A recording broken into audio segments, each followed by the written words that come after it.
34절에서 35절까지 말씀입니다. 신약성경 171쪽 전후로 있습니다. 찾으셨으면 함께 한 목소리로 하나님의 말씀을 봉독하겠습니다. 새 계명을 너희에게 주노니 서로 사랑하라. 내가 너희를 사랑한 것 같이 너희도 서로 사랑하라.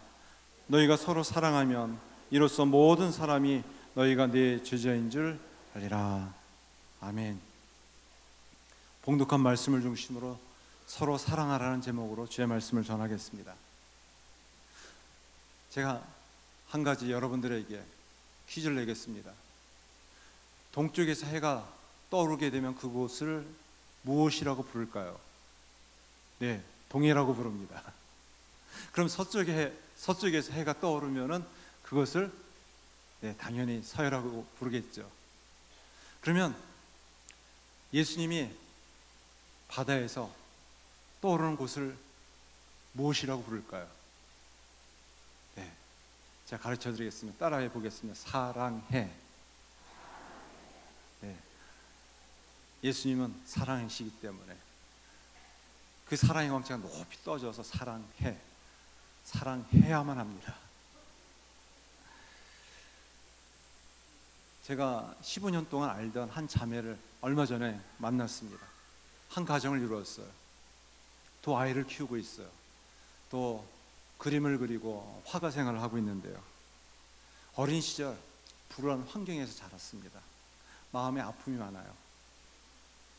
마음에 상처와 열등감으로 피의식으로 가득 차 있어요. 근데 이 자매가 최근에 자신이 어떻게 어린 시절에 불우한 환경에서 가졌던 상처, 피해의식을 극복했는가 좋은 이야기를 들려주더라고요. 세바씨라고 이 강연이 나오는 프로가 있는데 거기에서 그 얘기를 듣고서 자신의 마음이 좀 변화됐대요. 그 내용이 무엇이었냐면 삶에 독화살을 맞았을 때 제일 먼저 그 독화살을 빼고 치료해야 되는데 사람들은 독화살을 쏜 사람들을 향해서 분노한대요. 그리고 시간이 지나도록 그것을 빼지 않아서 더 큰 상처로 그 독 때문에 죽어간대요.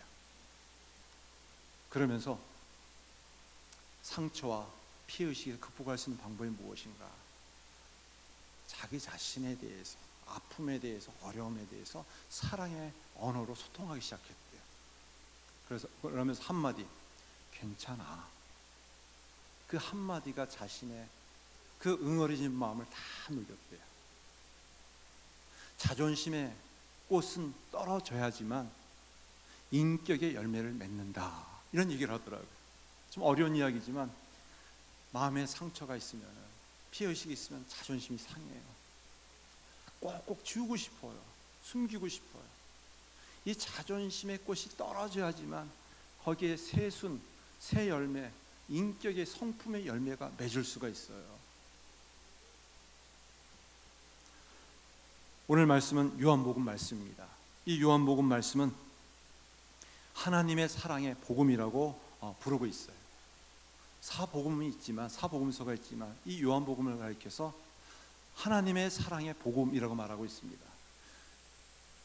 요한복음을 쓴 요한 사도를 가리켜서 사랑의 사도라고 말하고 있어요. 원래 요한이 사랑의 사람은 아니었습니다. 대단히 고집이 세고 혈기가 강하고 또 남에게 지기 싫어하는 그런 사람이었는데 그의 마음이 녹아졌어요. 그래서 사랑의 사도로 성장하고 성숙하게 되었어요. 그래서 요한복음을 쓰면서 요한복음의 핵심 주제가 무엇인가?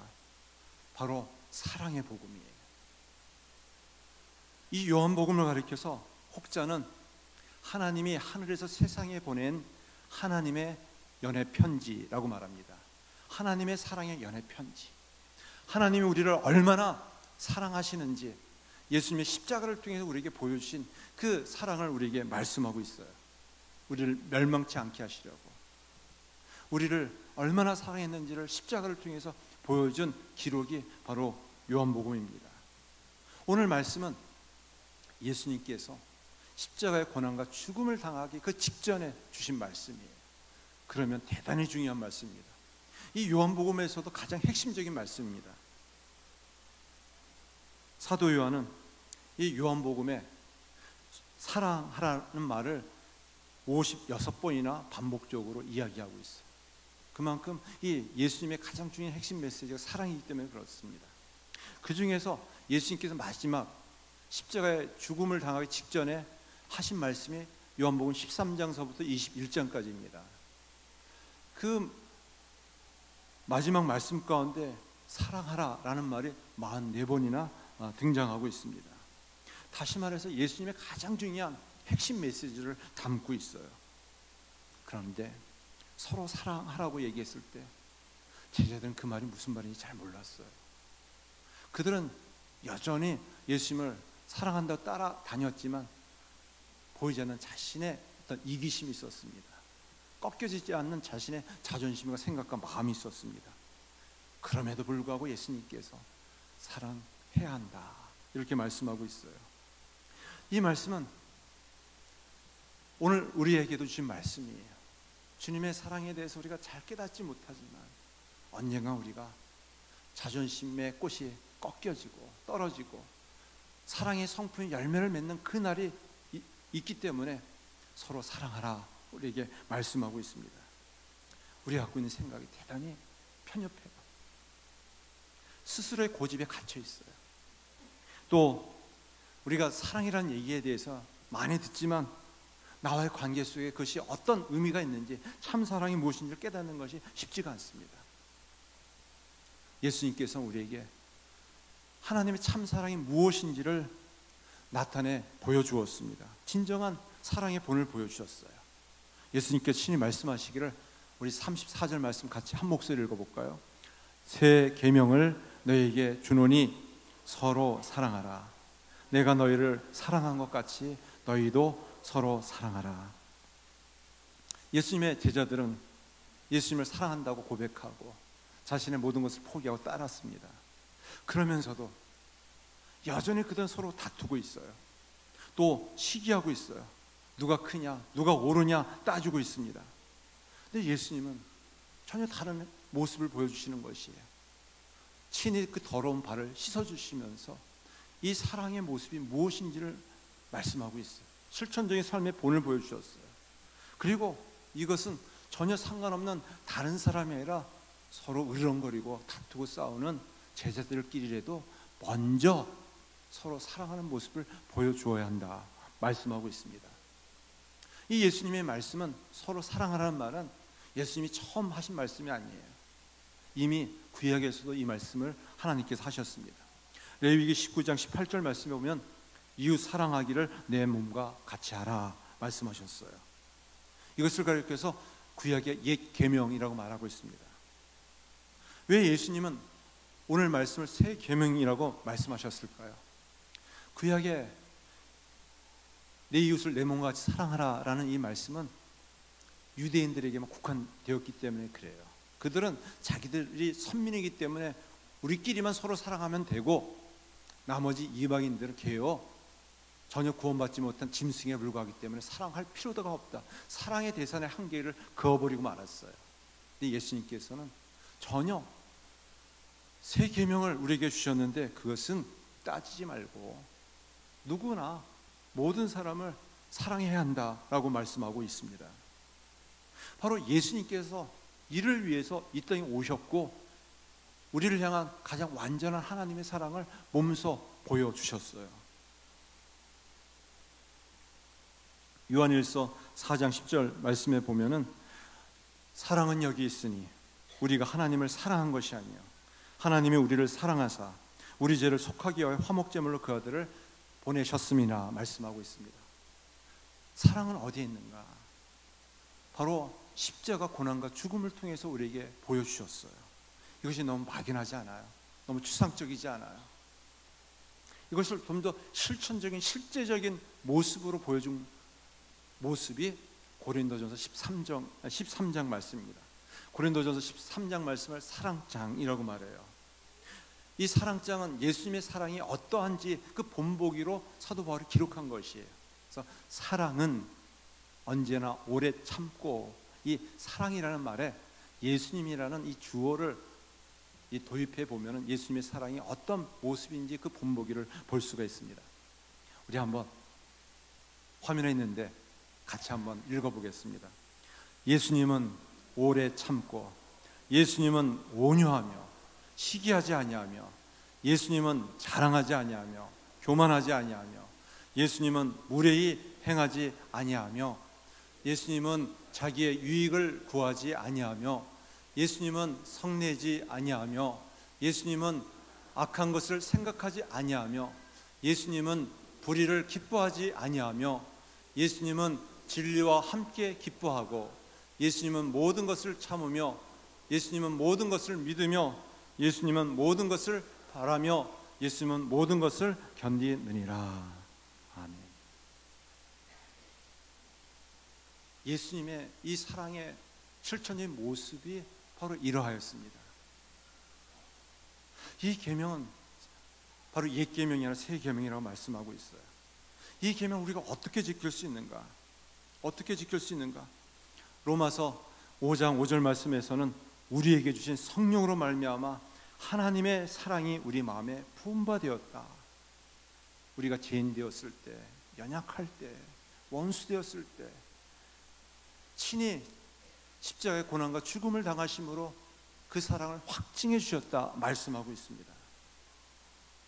이것이 예수님께서 우리에게 보여주신 실천적인 이 사랑의 완전한 모범이셨어요. 이 말씀을 친히 몸소 행하여 주시면서 우리에게 무엇이라고 말씀하고 있는가?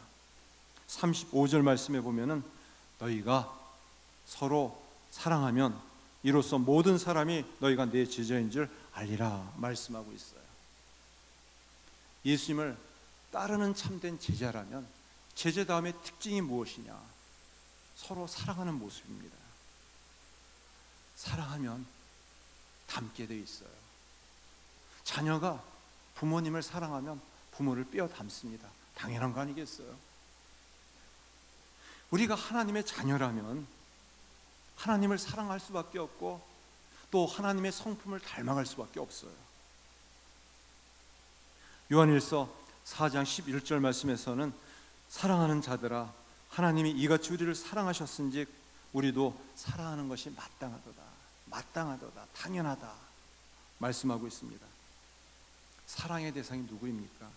서로 사랑하라고 했는데 거창하게 예수님은 모든 인류, 나와 상관없는 전혀 낯선 이방인이라고 말하지 않아요. 바로 옆에 있는 우리 성도들, 또 사랑하는 자녀들, 또 아내, 남편, 또 이번 추석 명절 만날 우리 가족들, 형제들입니다. 가장 사랑은 가까운 데서부터 실천되어져요. 그래서 멀리 있는 사람을 말할 필요가 없습니다. 알지 못하는 사람은 두고 얘기하는 것은 아닙니다. 가장 가까운 옆에 있는 사람을 먼저 사랑해야지만 그 사랑이 이루어질 수 있어요. 사랑은 이론이 아니에요. 말끝에서 이루어지는 것이 아닙니다. 혀끝에서 이루어지는 것이 아니에요. 바로 손끝에서 발끝에서 이루어지는 것이에요. 우리 그리스도인과 또 예수님을 따르는 제자의 차이가 무엇일까요? 윌라드 목사님이 잊혀진 제자도에서 그리스도인과 제자를 구분하고 있어요. 오늘날 그리스도인 사이에 그릇된 거짓 신화가 있어요. 제자가 되지 않고서도 얼마든지 그리스도인이 될 수 있다는 사실입니다. 그리스도인은 누구를 얘기하느냐? 예수 그리스도를 믿는다고 고백하는 사람이에요.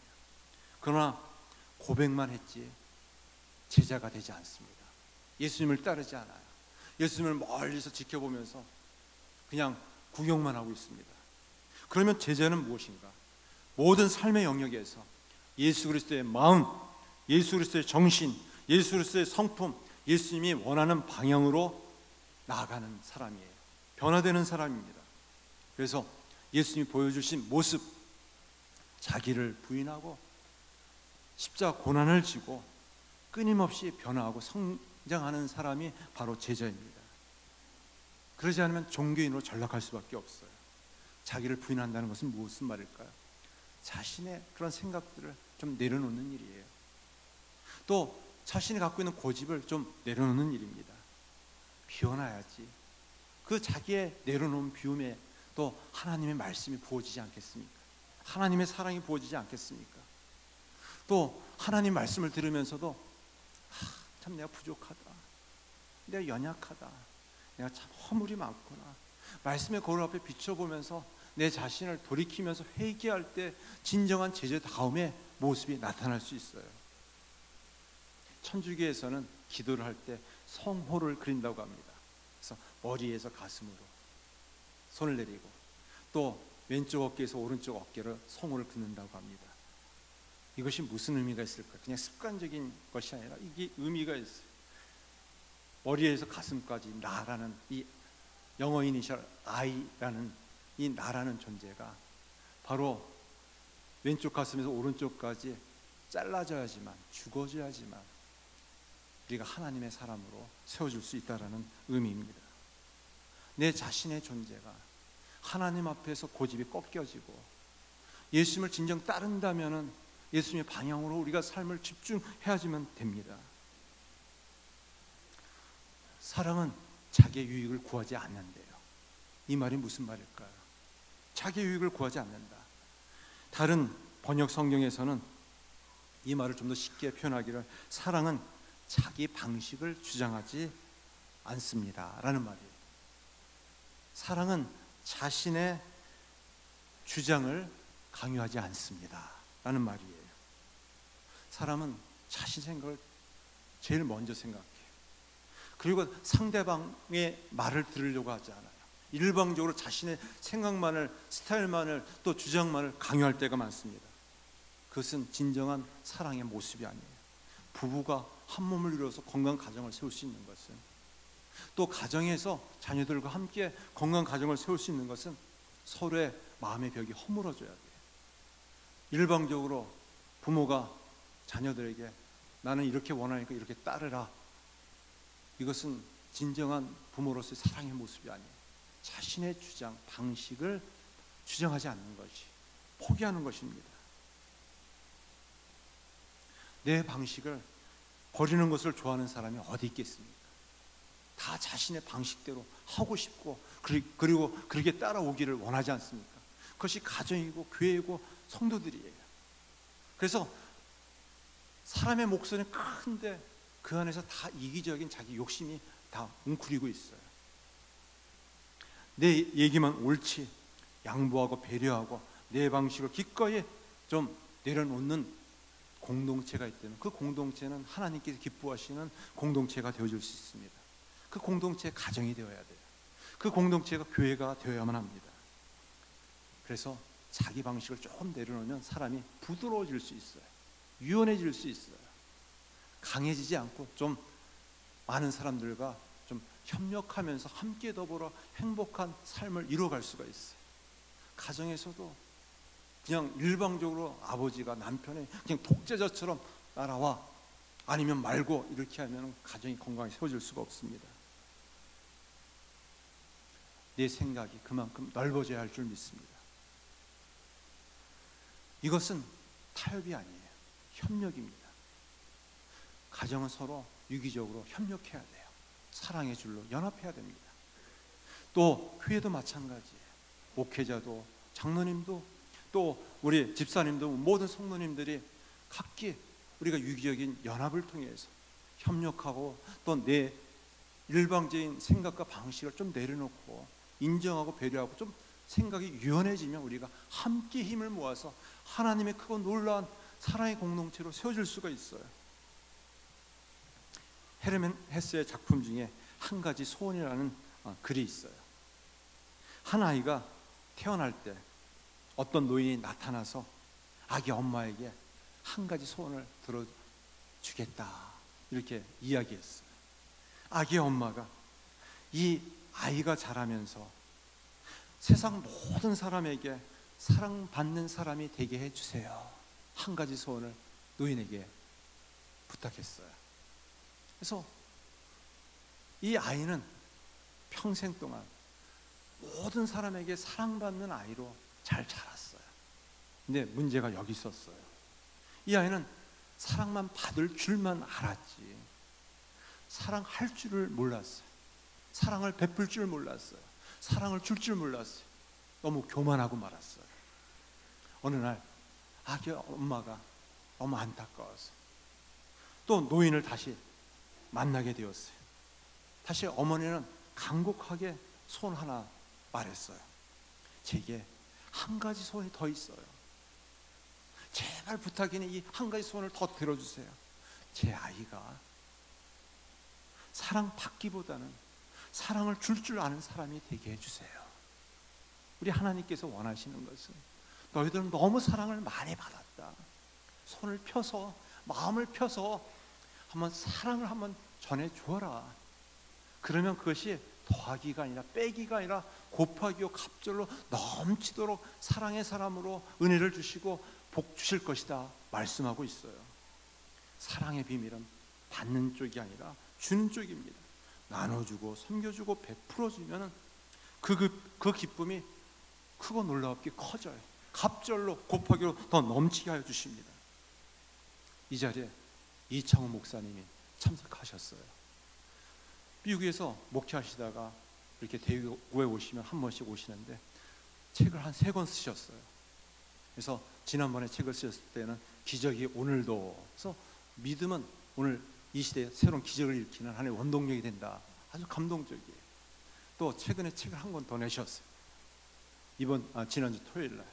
그래서 믿는 자는 절망이 없다.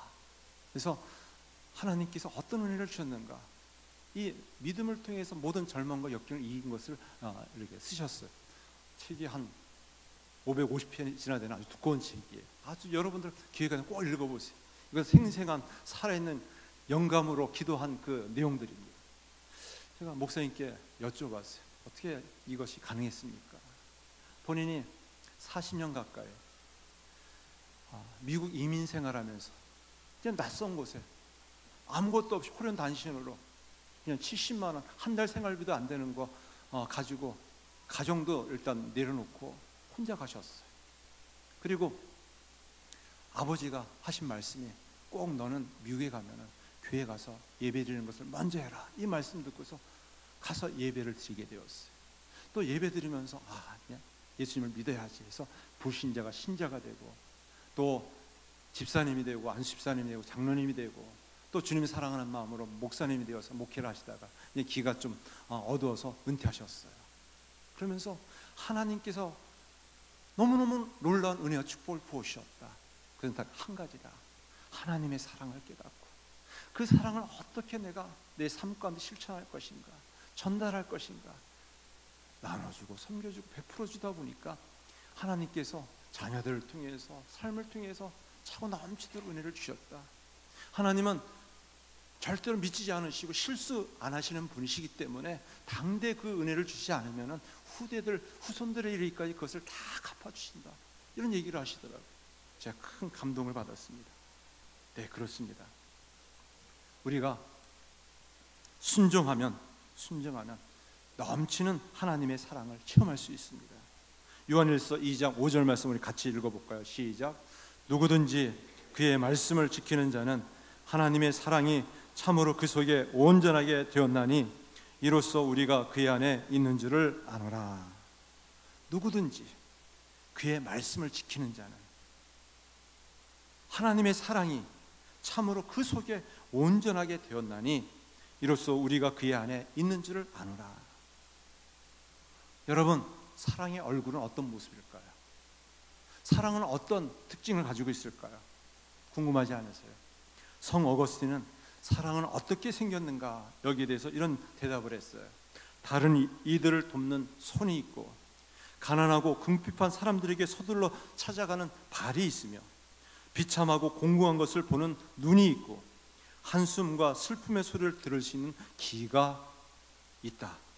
그것이 바로 사랑의 모습이고 사랑의 얼굴이다. 사랑하는 성도 여러분, 미운 사람이 있습니까? 그 사람을 어떻게 하고 있습니까? 사랑해달라고 기도하세요. 기도하는 모습 하나님께서 얼마나 기뻐하실까요? 반드시 큰 은혜를 부어 주십니다. 사실 우리가 하나님의 사랑을 본받는다 행하지만 쉬운 일이 아니에요. 어려운 일이에요. 우리가 예수님처럼 사랑하고 싶어도 사랑하지 못하는 것이 우리의 현실이고 우리의 모습이에요. 죄성과 타락한 본성이 있기 때문에 여간 힘든 것이 아니에요. 그렇기 때문에 우리가 하나님의 은혜를 받아야만 합니다. 하나님의 은혜를 어떻게 받을 수 있습니까? 내 힘으로는 잘 안 됩니다. 사랑해야 할 내 가족마저도 사랑이 안 되는데 어떻게 옆에 있는 성도를 사랑할 수 있겠습니까? 하나님 앞에 기도하는 일이에요. 기도하면 하나님께서 은혜를 부어주세요. 우리가 은혜를 받아야 할 이유가 바로 여기에 있어요. 기도하면 하나님께서 우리의 응어리진 마음을 풀어주시고 닫힌 마음의 문을 열어주셔서 위로부터 부어주신 하나님의 사랑이 우리에게 허락하여 주십니다. 우리 힘으로는 도무지 아무도 사랑할 수가 없기 때문에 우리 마음에 상처와 피해의식과 아픔 가운데 있어요. 그러기에 오직 성령의 은혜로, 하나님의 은혜로 우리가 사랑할 수 있습니다. 우리가 반드시 알아야 할 것이 있어요. 이를 위해서 주의 말씀에 순종하는 일이에요.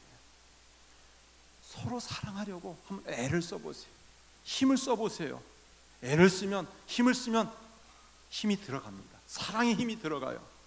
하나님의 은혜를 부어 주십니다. 은혜를 받으면 받을수록 하나님의 사랑을 체험하게 돼요. 주님의 사랑이 얼마나 큰지를 깨닫게 되어요. 그리고 그 사랑이 내가 어떻게 살아야 될지 난 너무 부족합니다. 감당하지 못합니다. 그럼에도 불구하고 말씀을 삶으로 담아내려고 순종하기 시작해요. 순종하는 척만 하더라도 하나님은 기뻐 받으셔서 그 마음을 통하여서 하나님의 사랑을 흘러가게 해주세요. 다시 말해서 우리가 100% 완전하게 사랑할 수는 없어요. 부족해요. 연약해요. 그렇지만 주님의 말씀이기 때문에 아멘 하면서 순종해 보세요. 예수님의 얼굴이 떠오르게 되면, 그 얼굴의 강체가 나에게 비추어지게 되면 미움의 모든 먹구름과 어둠이 다 떠나가게 되고 사랑해요 되기 시작해요. 한번 사랑해 보자. 괜찮다. 부족한 거 아니다. 사랑해 보자. 그러면서 은혜가 임하게 되고, 은혜가 임하면서 그 삶이, 그 모습이 천사처럼 그 얼굴이 밝아질 수 있어요. 우리가 미운 사람이 있지만 용서하고 받아줘야 할 이유가 무엇입니까? 우리가 그만큼 하나님의 죄 용서를 받았기 때문이에요. 내가 한번 의지적으로 그 말씀을 담고 용서해 보면은 하나님의 은혜가 임합니다. 내 마음에 묶인 마음이 풀어지고 매듭이 풀어지면서 크고 놀란 하나님의 은밀한 일을 나타내 주세요. 제가 지난 금요일날 대구 연합 그 홀리클럽이라는 집회에 한번 참석해 보았어요. 거기에 오신 강사님이 박찬주 대장님이에요. 이분이 제2 작전 사령관이었어요. 별 4개예요. 대장이에요. 공감면 갑질했다고 해서 그냥 무고하게 모질게 여론의 어떤 심판을 받아서 결국 별 4개 계급을 띄고 포승줄에 묶여서 남한산성에 영창에 가서 2달 동안 있었어요. 그 2년 동안 참 억울하게 누명을 쓰면서 고통하고 있었어요. 적폐청산 1호로 선정이 되어서 무고하게 일방적으로 강압적으로 수사를 받고 수치와 모욕이 있었어요.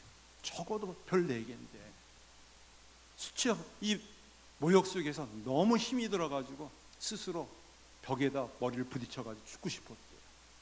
그리고 자신을 이 옥에 가둔 사람에 대한 분노와 이 억울함 때문에 잠을 이룰 수가 없었대요. 근데 시간이 지나면서 어느 순간 주님이 이것도 허락해 주셨다. 그런 것을 받아들이기 시작하면서 나에게 준 고난이 어떤 의미가 있는가. 그래서 그분이 나에게 준 고난의 은혜 7가지를 설명하더라고요. 고난 앞에서 내가 어떤 모습이 돼야 할까. 분노하며 억울해하며 이를 악물고 저 사람을 안갚음해야 되겠다. 그런 이 마음에서 녹아져서 고난이 주는 의미를 깨달으면서 하나님의 은혜를 체험하게 되었어요. 그러면서 마지막 7번째 고난이 주는 유익 7번째를 제가 핍박받아도 박해하는 자를 용서해야 하는 이유가 있습니다. 고난은 어차피 하나님이 주신 것입니다. 하나님이 원하는 세상은 폭력과 힘에 의해 지배되는 곳이 아닙니다.